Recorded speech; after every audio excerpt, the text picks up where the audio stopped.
Hai teman-teman, sedulur-sedulur, mas-mas dan mbak-yu, serta adik-adik yang menonton tayangan ini, semoga kalian semua selalu sehat dan lancar rezekinya, serta dimudahkan segala urusan oleh Allah, amin. Berjumpa lagi di Healing Channel. Bagi yang baru menemukan video di channel ini, jangan lupa supportnya dengan cara klik like, komen, dan subscribe.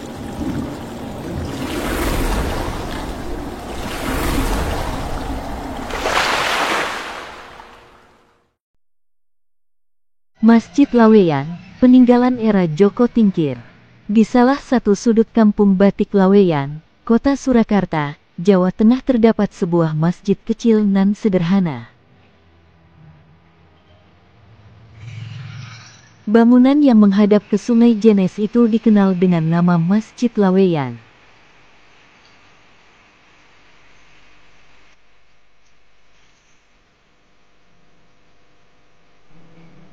Masjid Laweyan yang terletak di Jalan Liris nomor 1, Kelurahan Pajang, Kecamatan Laweyan, Solo, terlihat tak jauh berbeda dengan tempat ibadah umat Islam lainnya.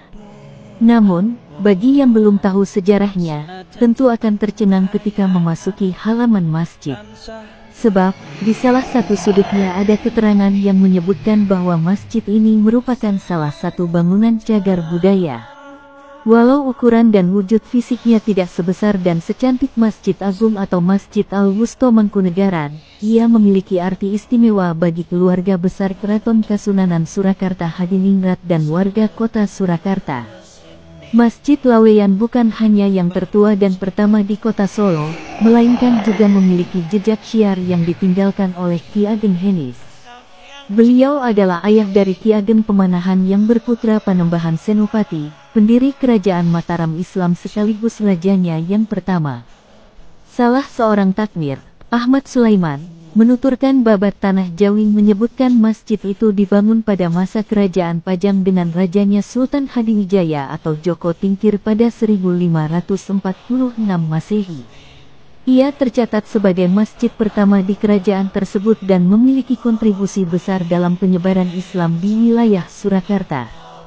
Ki Ageng Henis kala itu mengabdi sebagai penasihat spiritual Sultan Hadiwijaya.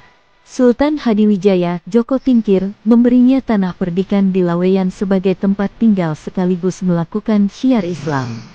Pada saat Ki Ageng Henis datang ke Laweyan pada sekitar 1540, di lokasi tersebut sudah berdiri sebuah pura agama Hindu. Pura tersebut dipimpin oleh Ki Ageng Beluk, seorang pendeta Hindu keturunan Majapahit yang bernama asli Handayaningrat. Pada era kerajaan Pajang, warga yang bermukim di Laweyan mayoritas beragama Hindu. Keduanya menjalin persahabatan yang sangat akrab, walau berbeda keyakinan. Pengikut mereka hidup berdampingan secara damai dan harmonis. Kehalusan tutur kata dan keteladanan akhlak yang ditunjukkan Ki Ageng Henis belakangan membuat Ki Ageng Beluk tertarik untuk memeluk agama Islam. Ia pun menyerahkan pura miliknya untuk dijadikan sebuah langgar yang kemudian hari berubah menjadi masjid. Jejak akulturasi arsitektur Islam Hindu itu masih bisa dilihat dari keberadaan 3 pintu masuk masjid. Satu pintu utama berukuran besar di bagian tengah dan 2 pintu lain berukuran kecil di sisi kiri dan kanan, masing-masing dilengkapi anak tangga.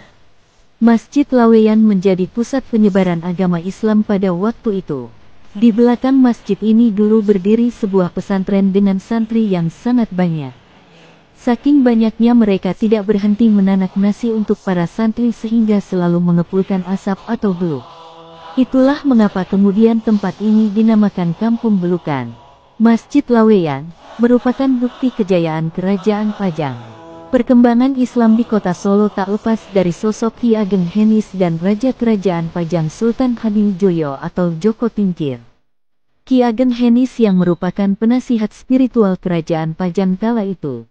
Ki Ageng Henis dan Sultan Hadiwijaya atau Joko Tingkir merupakan saudara sekaligus sahabat. Ki Ageng Henis adalah anak dari Ki Ageng Selo dan Sultan Hadiwijaya adalah anak dari Ki Kebo Kenomo.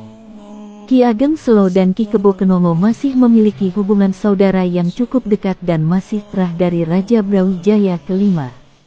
Sebelum menjadi kerajaan, Pajang masih berbentuk kabupaten di bawah kekuasaan Kerajaan Demak. Kala itu, Hadiwijoyo bernama Joko Tingkir atau Mas Karebet dan menjadi menantu Sultan Trenggono yang memimpin kerajaan Demak. Ketika muda, Joko Tingkir menjadi murid Sunan Kudus dan Sunan Kalijaga.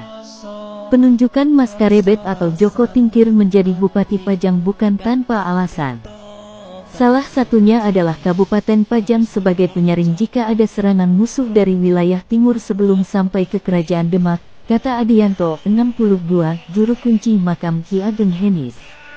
Seusai kepemimpinan Sultan Trenggono, pemerintahan Kerajaan Demak dipindah ke Pajang yang kemudian menjadi kerajaan. Joko Tingkir kemudian naik tahta dengan gelar Sultan Hadiwijoyo.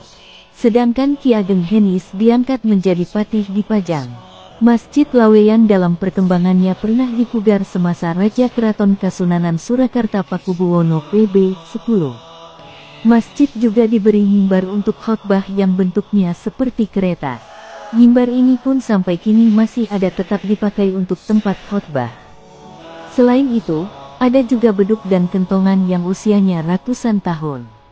Sisa bangunan yang usianya tua adalah 12 tiang utama masjid yang terbuat dari kayu jati.